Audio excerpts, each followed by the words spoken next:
What is cross-addiction and does it cause relapse? Imagine feeling like you're finally free from one addiction, only to find yourself caught up in something new. That's what cross-addiction is all about. It happens when someone who has been addicted to one substance or behavior develops a new addiction to a different substance or activity. It could be switching from alcohol to gambling, or from drug use to overeating or sex addiction. Sometimes it's called addiction transfer or addiction interaction disorder. People often develop cross-addiction because the underlying issues that caused the original addiction are still there. These might include stress, trauma, anxiety, or unresolved emotional problems. Instead of dealing with those issues directly, the person might turn to a different addictive behavior to fill the void. The new addiction can give the same dopamine rush in the brain, making it feel rewarding even if the original substance or activity is no longer involved. Cross-addiction can increase the risk of relapse in several ways. First, taking on a new addiction can reinforce the addictive mindset, making it harder to stay sober overall.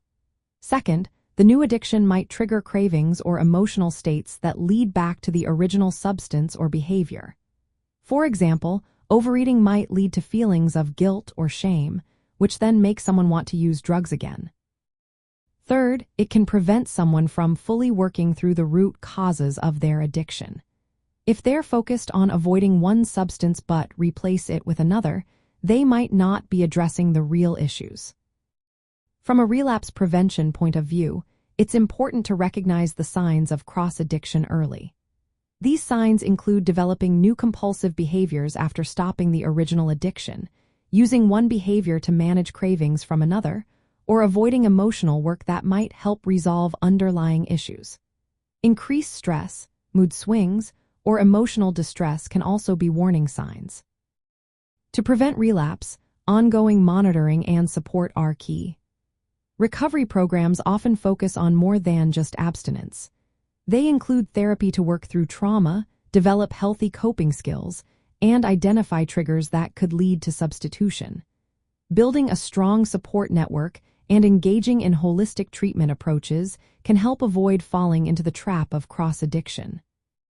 In the end, cross-addiction is a real risk because it keeps the cycle of addiction going through substitution rather than true recovery. Addressing it means looking at the bigger picture, working on emotional health, and creating a balanced lifestyle. That way, you can stay on the path of sustained sobriety and avoid falling back into old patterns.